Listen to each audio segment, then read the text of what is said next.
Jõulud ja aastavahetus on nüüdseks möödas ja just uue aasta algus on see aeg, kui paljud annavad endale uue aasta lubadusi. Aga tegelikult võiks ju aastaringselt näha välja ilus, särav ja miks mitte küsida neid nippe ühelt väga säravalt Eesti naiselt.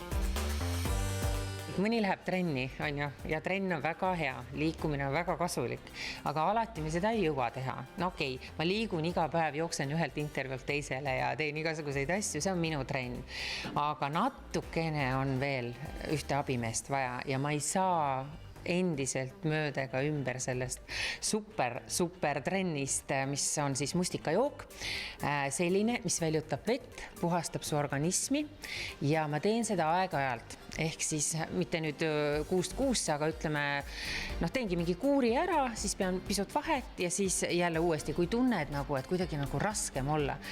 Et lihtne meetod, hommikul segad liitrisesse vette, korgitäie seda jooki ja siis, öeldakse küll, mõned joovad seda päeva jooksul, aga ma soovitaksin ikkagi esimese poole päeva jooksul see kogus ära juua, sellepärast siis organism kuidagi on nagu värskem ja see on efektiivsem. No igal juhul on õige, et keha tuleb toetada seestpoolt, aga nagu sa mainisid siis tegelikult väljastpoolt ka, et mis sinu nipid siis selle nii-öelda välispidise nahahoolduse jaoks on?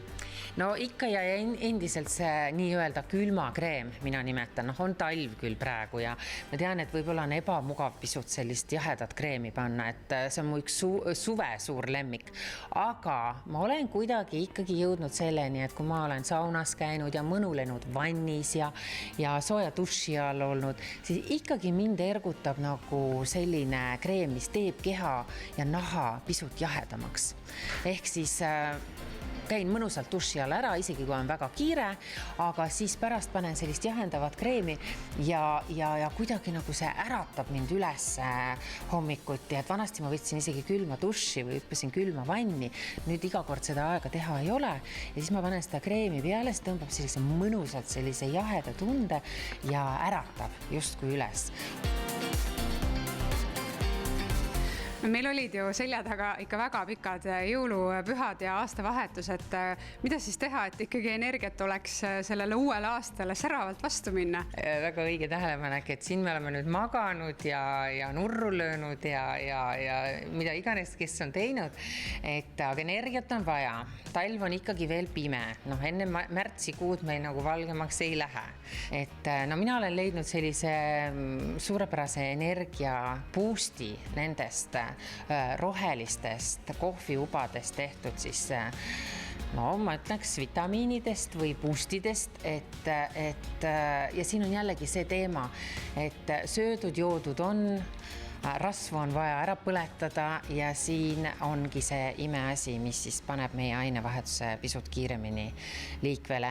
Tegu on siiski kofeiini sisaldavate selliste tabletikestega, et inimene peab nüüd vaatama, kui kõrge või madaldal see energiatase on, et kui väga selliseks elektrijäneseks läheb, siis võiks pisukese pausi panna, aga näiteks sellistel väga stressirohketel või kiiretel aegadel ja kui tunned, et nagu seda ikkagi miskit jääb nagu vajaka energiast, siis see on mind avitanud päriselt ka, et kuidas ma muidu selline elektrijänes olen.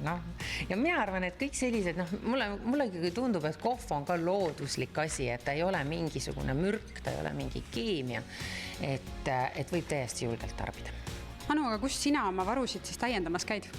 Loomulikult Rotermannis ja siin Kehapoes Rooseni 12. Kui vaja on lisaenergiat või kehast vett välja viia, siis miks mitte kasutada lisaks trenni tegemisele abivahendeid toidulisandite näol?